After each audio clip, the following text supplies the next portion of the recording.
It's Brandon with Investment Joy, and we're doing a video about this house, but not really. See, this is a house I own.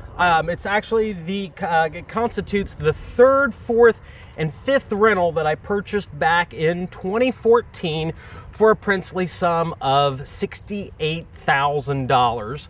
I purchased it off a landlord who did not want to be a landlord anymore. He had purchased it during the mortgage crisis in 2009 for $32,000. So he did some work on it and put $30,000 in his pocket. It came with this duplex here that is behind me now. And you would call the small house there a tiny house. If you watch TV, there's a lot of videos on YouTube, and they talk about the prevalence of tiny houses and why tiny houses are shaping America and why they're so wonderful. But the reality of it is those kinds of houses back there were extremely common back in the early 1900s through the 1960s. So tiny houses are nothing new. That's the size of a glorified motel room. I think we have it at 360 square feet. Now, as I walk eastbound now, you'll notice more historic homes. Most of these homes are in the 3,000 square foot range. That area over there is where a old sweet corn factory used to be on the other side of the tracks. So a lot of the homes there in that former alleyway, now it's a street, were considered lower end housing. Yet over in this part, we have much more historic housing, and it's much bigger. But one of the interesting things that I wanted to talk about, and it's kind of the purpose of this video, is not so much about my horse barn turn house, but it's the concept that house hacking and tiny homes and those kinds of things are new. And that one was built around 1905 from the research that I have found, along with most of the homes on this street, which were built in the late 1800s, early 1900s. I actually own a 6-bed, 2-bath, 1-car garage, corner lot. It was the first house I bought in July 2013. It could be, this is kind of like considered a historic type area here in town, because I actually live in this area. I don't live in the same city or the same town where my laundromat is. I do business in 2 towns, or 3 towns actually. But what's interesting to me, and it's kind of the premise of this video, is that those kinds of house hacks, the conversion of a horse barn to a house for rental money, used to be the norm in the United States. And at some point, and I guess it would kind of depend on where you live, here in Central Ohio was about the 1970s, no one wanted those anymore. On top of tiny homes, duplexes fell out of favor. Now, as time goes on, more duplexes are being either purchased or they are being houses are being house hacked into multifamily dwellings. And what's interesting to me was that was a very common strategy back during the early 1900s, the Depression era, and to a point after the World War II era. But as time went on, single-family detached grew much, much more prevalent, and the idea of living in a multifamily place, renting out part of your house grew out. It grew to the point that it was no longer popular and even frowned upon.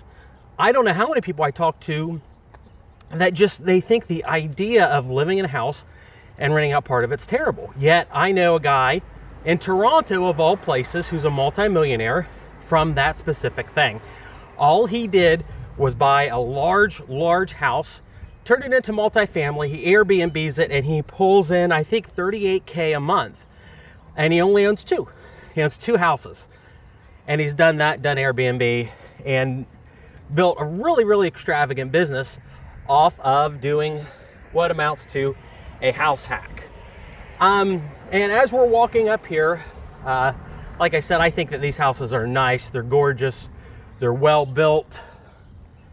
They're from the early 1900s. A lot of these are late 1900s. There's the post office they built as a WPA project during the Depression. But a lot of these houses are older. And over the course of time, and the house I'm walking by right now was broken up, because when it was a foreclosure, I was in there a couple times. broken up into multifamily, then converted back to single family.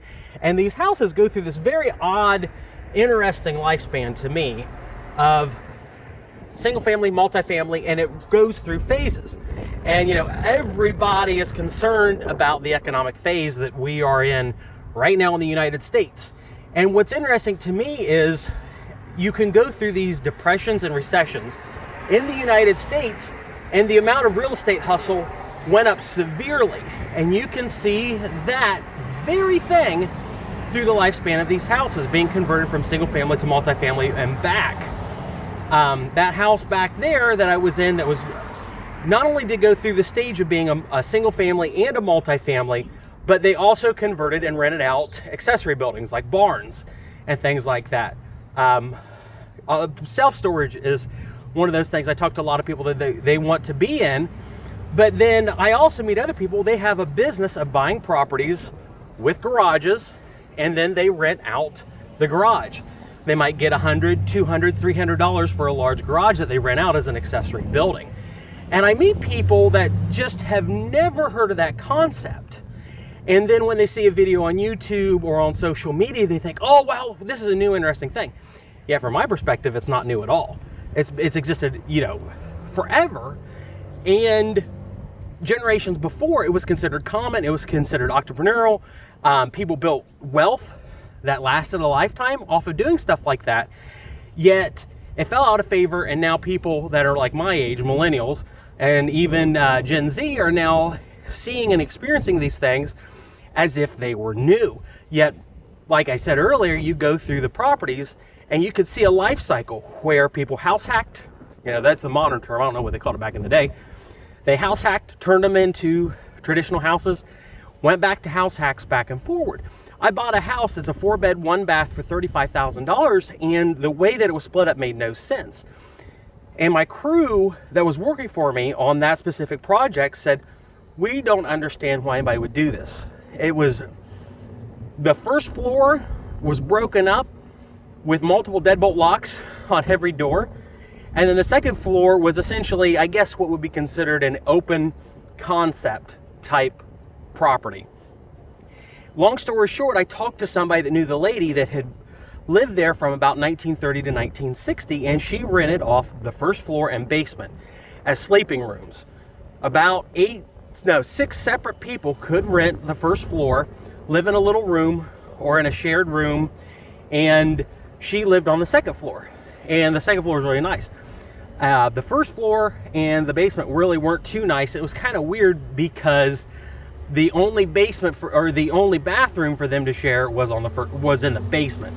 So I don't know if you've seen, I call them like prison showers or prison bathrooms. Everything is concrete in the basement, and that's where the plumbing and the fixtures are.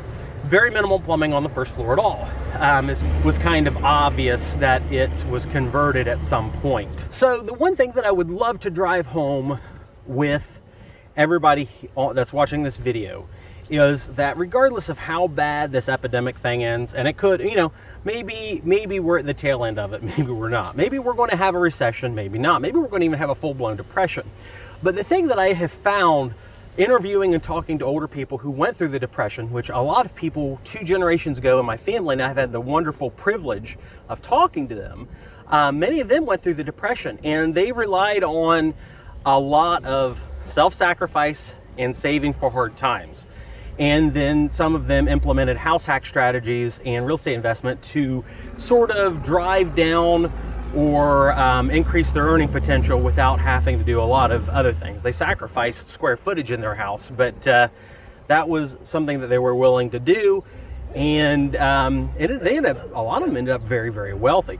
I have family members in my extended family that, they had farms, they house hacked the farms, they rented out sublots, things like that to stay afloat during the Depression. And after the Depression ended, they ended up very well. In fact, on my mom's side, they were kicked out of their farm after missing the first payment from the property.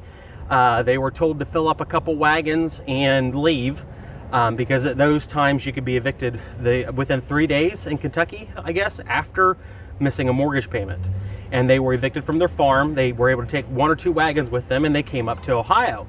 And with only about 10 years worth of work between 29 and 39, they had worked off the entirety of their farm, and they had purchased for cash, after it's all said and done, a 250 acre farm down in Highland County, Ohio, which is really, really cool. Regardless of what happens, and it's hard to say where this economic thing's going. The one thing is, it's going to be important to rely on potentially those strategies that they implemented back then to take care of themselves and the ones that they cared about. So I hope that all makes sense. I figured with it being finally a nice day in Ohio, I would go out and take a walk, which I can do, even with the requirements. I'm socially distanced from everybody. So like and subscribe. Thanks for watching, guys.